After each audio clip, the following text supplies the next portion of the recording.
Oke, kita mulai ya. Hari ini kita bakal bedah satu institusi yang kayaknya semua orang tahu deh. Kantor Urusan Agama alias KUA. Tapi pertanyaannya, apa yang kita tahu itu udah semuanya? Atau jangan-jangan kita cuma tahu permukaannya aja ya? Yuk kita cari tahu lebih dalam. Coba, saya mau tanya nih, kalau dengar kata KUA, apa sih yang langsung kebayang di kepala? Pasti ya, hampir semua dari kita punya gambaran yang mirip-mirip kan? Nah, bener kan? Pasti gambarannya kayak gini. Ada meja pendaftaran, mungkin ada tumpukan map, terus ada pasangan yang lagi ngurus surat-surat buat nikah. Buat kita-kita, KUA itu ya pos pertama sebelum sah. Tempat ngurusin administrasi aja. Tapi, gimana kalau saya bilang, semua urusan nikah itu cuma secuil dari apa yang KUA kerjakan? Itu baru gerbangnya aja loh. Kenyataannya ada banyak banget hal lain di baliknya. Betul sekali, KUA itu ternyata jauh lebih dari sekedar urusan pernikahan. Dan biar nggak cuma ngomong doang, kita langsung aja lihat contoh nyata. Kita berkunjung ke KUA Kecamatan Gunung Puyuh di Sukabumi. Gedungnya mungkin kelihatan biasa aja ya, tapi di dalam sana, kerja mereka buat warga itu luar biasa penting. Soalnya ya, inilah peran mereka. KUA itu ibaratnya ujung tombak, garda terdepan dari Kementerian Agama. Mereka yang setiap hari ketemu langsung sama masyarakat, yang benar-benar ngerasain denyut nadi kehidupan beragama warga. Jadi, apa aja sih yang dilayani? Nah, disinilah kita bakal kaget. Ini dia pusat layanan umat yang sesungguhnya. Lihat deh daftarnya. Luar biasa kan? Oke, nikah dan rujuk ada, itu pasti. Tapi, lihat lagi, ada bimbingan keluarga sakinah, mediasi kalau ada masalah, terus ngurusin zakat dan wakaf, bahkan sampai pembinaan masjid, penentuan awal puasa lewat hisab, ru'yat, sampai manasik haji juga. Ini sih bukan sekedar kantor administrasi, ini pusat kegiatan umat. Nah, semua layanan yang seabrek tadi itu bukan cuma checklist kerjaan loh. Semuanya nyambung ke satu tujuan besar, yaitu membangun fondasi yang kokoh, baik buat keluarga sampai ke masyarakat yang lebih luas. Dan ini dia contohnya.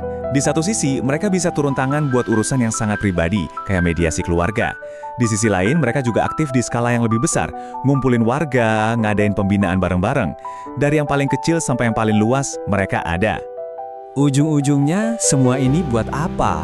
Tujuannya mulia banget, menciptakan masyarakat yang hidup beragamanya itu harmonis, gak ekstrim alias moderat, dan yang paling penting, penuh toleransi. Tentu, buat mencapai tujuan sebesar itu, gak bisa kerja serabutan. Perlu ada visi, panduan yang jelas. Dan ini visinya KUA modern. Ini dia visinya KUA Gunung Puyuh. Coba kita perhatiin kata kuncinya. Profesional, amanah, modern, dan orientasinya itu kepuasan umat. Wow, ini udah bukan lagi ngomongin birokrasi yang ribet ya. Ini soal pelayanan yang benar-benar mikirin warganya. Visi yang keren tadi nggak cuma jadi pajangan dinding. Ini dia cara mereka mewujudkannya lewat 6 misi. Pertama, urusan administrasi nikah dibikin cepat dan akurat. Kedua, keluarga dikuatin biar sakinah. Ketiga, aset umat kayak zakat dan wakaf dioptimalkan. Keempat, kerukunan antar warga didorong. Kelima, para pegawainya sendiri harus makin profesional. Dan yang terakhir, keenam, layanannya dibikin digital biar gampang diakses. Lengkap banget kan peta jalannya? Nah, setelah lihat semua ini, kayaknya kita perlu mengubah cara pandang kita soal KUA deh. Mereka itu bukan sekedar kantor pemerintah biasa. Kata yang paling pas itu mitra, partner masyarakat. Bukan lagi cuma tempat ngurus surat, tapi teman jalan kita buat ngebangun kehidupan beragama yang damai dan sejahtera. Mereka partner kita. Dan di balik semua program dan visi keren itu, tentu ada orang-orangnya. Nah, ini dia, tim di KUA Gunung Puyuh. Merekalah yang setiap hari berusaha memberikan pelayanan yang cepat, tepat, transparan, dan akuntabel buat warga. Jadi, kesimpulannya apa?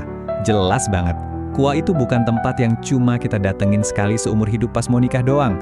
Salah besar kalau mikir gitu. Ini jadi bahan renungan buat kita semua ya. Gimana caranya sebuah kantor yang sering kita anggap kaku itu ternyata punya peran sepenting ini dalam membangun masyarakat. Dari keluarga sampai kerukunan umat. Ternyata bisa. Dan KUA Gunung Puyuh udah nunjukin salah satu caranya.